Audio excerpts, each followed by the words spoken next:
በግብርና ዘርፍ የጀመርነው ኢንተርቬንሽን እያስገኘ ያለው ውጤት በእጅጉ የሚያስደምም ነው።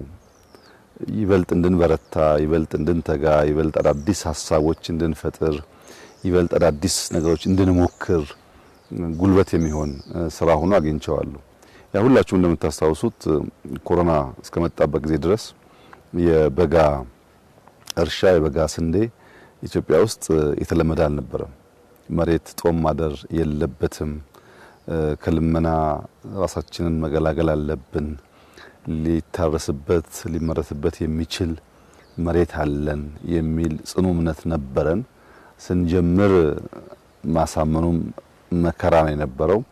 አሁን ያለበት ደረጃ ግን በየጊዜው በራሱ በውጤቱ ባስገኘው ውጤት ብዙሃንን እያሳመነ አስደማሚ ደረጃ ደርሷል። እንግዲህ ስንዴ የዛሬ 5-6 ዓመት ኢትዮጵያ ከውጭ የምታስገባ ብቻ ሳይሆን አነስተኛ ምርት ካላቸው ሀገራት ተርታ የምትመደብ ናት። የዘንድሮን እንኳን ብቻ ብንመለከት ባለፈው ክረምት ወደ 4.4 ሚሊዮን ሄክታር ነበር ያረስነው። የዘንድሮ በጋ 3.8 ሚሊዮን ሄክታር ገደማ ነው ያረስነው። በድምሩ 8 ሚሊዮን ሄክታር በላይ መሬት አርሰናል። ያገኘነው ምርት ከ330 ሚሊዮን ኩንታል በላይ ነው። ይሄ በአፍሪካ በስንዴ ማምረት ኢትዮጵያን በአንደኛ ደረጃ ያስቀምጣታል፣ ከፍተኛ ምርት ስለሆነ። አምናና ዘንድሮን እንኳን ብናስተያይ ክሎስ ቱ 1 ሚሊዮን ሄክታር 950 ሺህ ገደማ ሄክታር ጭማሪ አለው። ባለፈው አመት ክረምትና በጋ 280 ሚሊዮን ሄክታር ገደማ ነበር ያመረት ነው። በዚህኛው አመት ደግሞ 331 ሚሊዮን ኩንታል የምናመርተው። ይህ የሚያሳየው የ50 ሚሊዮን ኩንታል ዲፍረንስ በአንድ አመት አመጣ ማለት ነው። ያ ዲፍረንስ እንዴት መጣላችሁ እንደሆነ ለምሳሌ አሁን ያለነው ሰሜን ሸዋ ውስጥ ነው። የከብቶች መዋያ መስክ ነው የነበረው። በበጋ በዚህ ጊዜ ትመጣ እንደዚህ ያለ አረንጓዴ ነገር የሚታይበት አልነበረም። እዚህ ጋር ትንሽዬ ወራጅ ወንዝ አለች። እሷን በየቦታው በመገደብ በማስቀረት የዘነበውን ዝናብ አስቀርተው ነው ይህን እርሻ የሞከሩት። አሁን ከዞኑ አመራር ጋር በነበረኝ ውይይት በሚቀጥለው አመት በጣም ብዙ እናሰፋለን፣ ልምድ አግኝተናል። የማይቻ መስሎ ነበር፣ ተችሎ ስላየን አያሰጋም፣ የበለጠ ማድረግ ይችላል የሚል ሀሳብ ሰንዝሮልኛል እና ሰሜን ሸዋ ውስጥ ይሄን የሚያክል ማሳ መገኘቱን ወደ ማህበረሰቡ ተደራሽነቱን በተግባር ብታይ የዛሬ 5-6 ዓመት ሰሜን ሸዋ ውስጥ ቢያንስ 4-5 ወረዳዎች በሴፍቲ ኔት ይተዳደሩ ነበር። 4-5 ወረዳዎች አብዛኛው ቀበሌ ሴፍቲ ኔት የነበረው። በዚህ አመት በሰሜን ሸዋ ውስጥ አንድም ቀበሌ በሴፍቲ ኔት የተያዘ የለም። 100% ራሳቸው ነፃ አውጥተዋል። በማምረት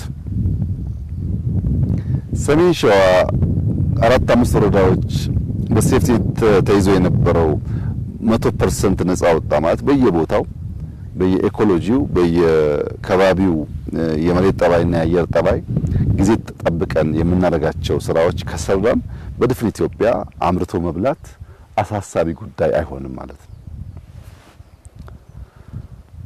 ይህ አሁን ያለንበት ሰሜን ሸዋ የዛሬ 5-6 ዓመት የነበረውን የገቢ ደረጃ ማንሳት ያሳፍራል። ዘንድሮ ግን በ8 እና በ9 ቢሊዮን ገደማ መካከል ላይ ገቢ ይሰበስባል ዞኑ ከ8 እስከ 9 ቢሊዮን ባለው ውስጥ። ዝቅተኛውን ብንወስድ 8 ቢሊዮን ሰበሰበ ብንል የዛሬ 5-6 ዓመት ኦሮሚያ እንደ ክልል የሚሰበስበው ገቢ 16-17 ቢሊዮን ብር ነበር። የኦሮሚያን የዛሬ 5-6 ዓመት ገቢ ግማሽ የሚሆን አንዱ ዞን ብቻ ሰበሰበ ማለት ነው። በገቢ እድገት አለ። በሴፍቲ የታሰሩ ሰዎች ነፃ ወጥተዋል። ወደ የሚቆጠር ካሽ ደግሞ ብትወስድ ከሰሜን ሸዋ በቀን 500,000 ሊትር ወተት ወደ ከተማ ይሄዳል። በአመት ከወተት ብቻ 16 ቢሊዮን ብር ያገኛሉ። ከወተት ብቻ። እንቁላል በዚህ አመት 3 ሚሊዮን ጫጩት ነው ያባዙት፣ ያንሳል ብያቸዋለሁ። እንቁላልና ወተት ላይ እንኳን በደንብ ይሰራ። ለምሳሌ ወተቱ 500,000 የሆነው በጥቂት አመታት ውስጥ በአርቲፊሻል ኢንሴሚኔሽን እያባዙ ስለሆነ 1 ሚሊዮን ሊትር ማምረት ቢችሉ አውቶማቲካሊ 30 ቢሊዮን ገቡ ማለት ነው በአመት። ይህ ትራንዛክሽን በብዙ መልኩ የአርሶ አደሩን ላይፍ ይነካል። ከእንቁላል፣ ከወተት፣ ከስጋ ምርት፣ ከእርሻ ከሚተርፈው ደግሞ መኖ ተያያዥ ነገር ነው። አንዱ እየደገፈ ስለሚሄድ በከፍተኛ ደረጃ በምግብ ራስን መቻል ብቻ ሳይሆን የተሻለ የዘመነ ኑሮ እንድንኖር ያስችለናል። ልጆች ከሞላ ጎደል ትምህርት ቤት ገብተዋል። ከኬጂ ጀምሮ ትምህርት ቤት ተስፋፍቷል፣ እየተማሩ ነው ያሉት። ታች ላይ የምንሰራው የትምህርት መስፋፋት በኋላ ለምናገኘው ውጤት ያግዛል። ልጆች የማይታረስ የነበረን ቦታ ሲታረስና ውጤታማ ሲሆን እያዩ ነው ያደጉት። ቴክኖሎጂ እየጨመሩ ማሽነሪ እያስፋፉ እየተጠቀሙ ያሳድጉታል እንጂ ወደ ኋላ አይመለስም። እንዳየው በዚህ ጊዜ እንግዲህ ግንቦት ሊገባ ነው አላው። በዚህ ጊዜ ውስጥ ሰሜን ሸዋ እንደዚህ ያለ ግሪን መስክ ማየት በጣም አስደሳች ነገር ነው።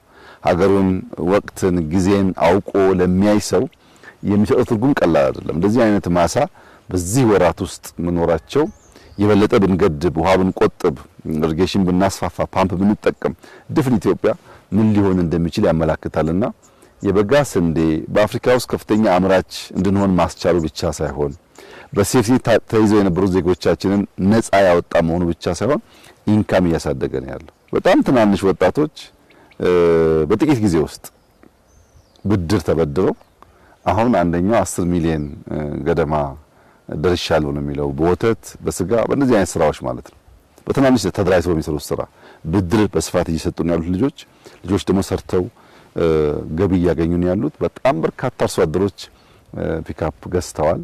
ወተታቸውን እንቁላላቸውን ከተማ የሚወስዱበት። ይሄ እንግዲህ ወደ ኳሊቲ ላይፍ ሙሉ መኪና መኖር እርሻ ማለት ብቻ ሳይሆን ቤትን ማጽዳት፣ ከባቢን ማጽዳት፣ ጤና መጠበቅ፣ የተስተካከለ አመጋገብ ስርዓት መከተል እየሆነ ሲሄድ በሌላው ዓለም እንደምናየው ጥሩ ገበያ ያለው በዛም ልክ የሚኖር አርሶ አደር እየፈጠርን እንሄዳለን ማለት ነውና የበጋ ስንዴ በእጅጉ አስደሳች ውጤት ያየንበት ለኢትዮጵያ የማይናቅ የኢኮኖሚክ እድገት ለማምጣት የሚያስችለው መስክ በትክክል ካለመመራቱ የተነሳ ውጤቱ ዝቅተኛ ሆኖ የቆየ ቢሆንም በየዓመቱ እያየን ያለነው ውጤት አስደማሚ መሆኑን ያመለክታል። አንደኛው እንግዲህ ክላስተር ነው።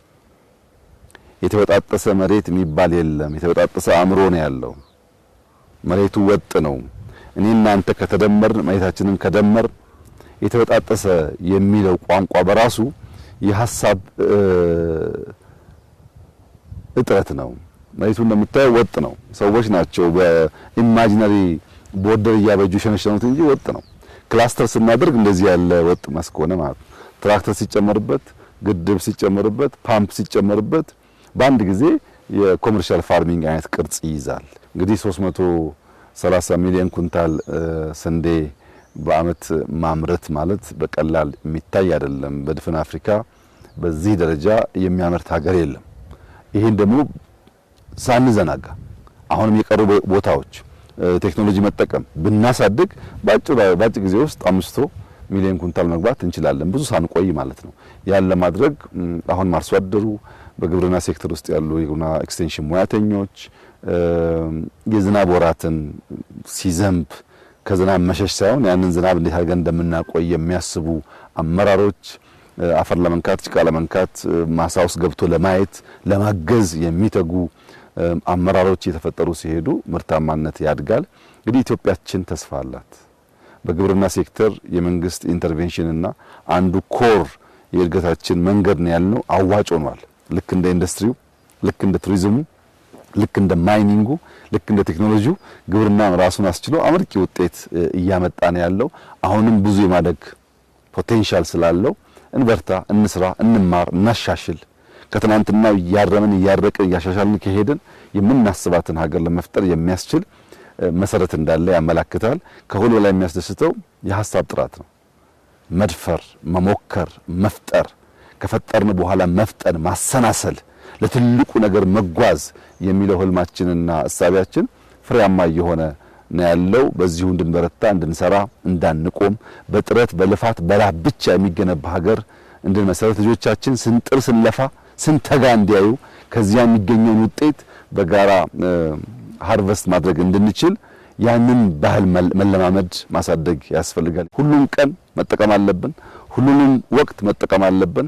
ለማምረት፣ ለመልፋት፣ ለመስራት፣ ለማምረትና ከዚያም ለመብላት ብቻ አይደለም ለማብላትም ጭምር ለመርዳትም ጭምር መጠቀም ይኖርብናል። በዚህ መንገድ የባህል ለውጥ፣ የአስተሳሰብ ለውጥ፣ የአሰራር ስርዓት ለውጥ፣ የወርክ ኤቲክሳችን የተቀየረ ሲሄድ እንዳያችሁት የሚያስደስት ማሳ የሚያስደስት ውጤት ኢትዮጵያ ውስጥ ማየት የተለመደ ይሆናል። ዛሬ በሰሜን ሸዋ ባየሁት ስራ በእጅጉ ደስ ብሎኛል። ይሄ በሁሉም ዞኖች እንዲስፋፋ በሁሉም ዞኖች እንዲበራከት መጪው ክረምት ከፍተኛ ስራ የሚጠበቅበት ሲዝን ነው። ለዚያ ሁሉም አርሶ አደሮች፣ የግብርና ኤክስቴንሽን ሙያተኞች የተሰናዱ የተዘጋጁ እንዲሆኑ አደራ ማለት ፈልጋለሁ። ዓለም ያለችበት ሁኔታ የምናልፈው የምንሻገረው በልማት ብቻ ነው። ካረስን የጀመርነውን ከጨረስን ከበረታን እንሻገረዋለን እና ከስራ ውጭ መሻገሪያ መንገድ እንደሌለ አስበን ጊዜያችንን በስራ በልማት እንድናጠፋ አደራ ማለት ፈልጋለሁ።